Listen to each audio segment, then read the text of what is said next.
धारा 370 क्या है ये जानने के लिए 42 साल पीछे जाना होगा बेटा। अंग्रेजों ने टू नेशन थियरी के तहत हिंदुस्तान के दो टुकड़े कर दिए, एक हिंदुस्तान और पाकिस्तान। पाकिस्तान की बहुत इच्छा थी कि जम्मू कश्मीर का विलीनीकरण पाकिस्तान में हो जाए, और राजा हरि सिंह चाहते थे कि कश्मीर एक स्वतंत्र देश रहे। वो न हिंदुस्तान में विलीन होना चाहते थे न पाकिस्तान में, और तब पाकिस्तान ने खूनी खेल खेला। अक्टूबर 1947 में पठानी कबायलियों को जम्मू कश्मीर के खिलाफ उकसाया, कश्मीरी पंडितों का कत्लेआम करवाया। ऐसे हालात देखकर राजा हरि सिंह ने घबराकर नेहरू जी से कहा, कृपा करके आप कश्मीर को बचा लीजिए। मैं ऐसे हालात में चाहता हूं कि कश्मीर का विलीनीकरण भारत में ही हो जाए, सेना भेजिए। लेकिन जब तक भारतीय सेना कश्मीर पहुंची बहुत देर हो चुकी थी। न जाने कितने कश्मीरी पंडितों का कत्लेआम हो चुका था। कश्मीर का 1/3 हिस्सा पठानी कबायलियों ने अपने कब्जे में कर लिया था। लेकिन अपनी इस नीच हरकत के बाद भी पाकिस्तान बाज नहीं आया।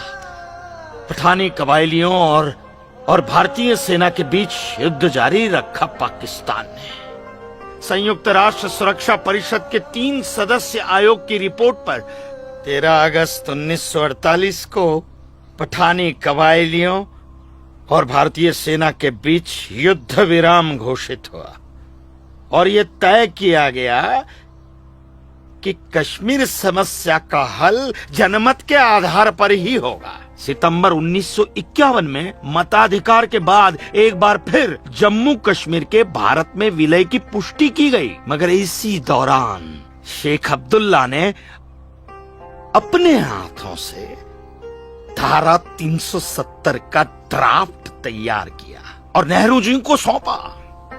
सरदार पटेल और आम्बेडकर साहब की मर्जी के खिलाफ 1952 में नेहरू जी ने इसे लागू भी कर दिया।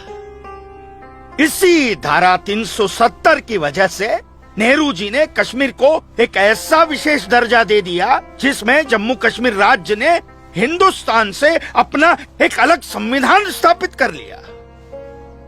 इसी धारा 370 की वजह से हमारे हिंदुस्तान का राष्ट्र ध्वज अलग है और कश्मीर का भी ध्वज अलग।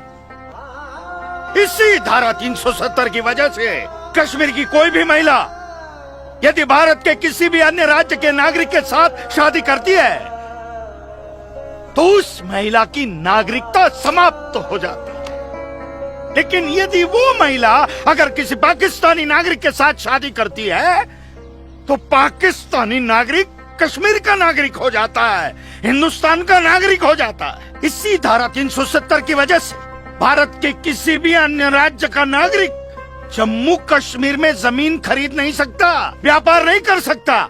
लेकिन जम्मू कश्मीर का नागरिक भारत के किसी भी अन्य राज्य में जाकर अपना व्यापार कर सकता है, जमीन खरीद सकता है, कुछ भी कर सकता है। अरे ये बिग लैंड एबोल्यूशन है, क्या है पता है? यदि जम्मू कश्मीर का कोई भी मुसलमान जमीन ठेके पर लेकर खेती करता है तो कश्मीर की सरकार उस हिंदू को बिना मुआवजा दिए वो जमीन जबरन उस मुसलमान को दे सकती है। ये है बिग लैंड एबोल्यूशन एक्ट, ये है धारा 370-35 से, और इसी का नतीजा है ये गिरधारी जी का फैसला। और सिर्फ यही नहीं, ये जो सरकार की ऋण निरस्तीकरण योजना है ना, इसके अंतर्गत उन सारे मुसलमानों का कर्जा माफ कर दिया जाएगा जो उन्होंने हिंदुओं से लिया। बताइए।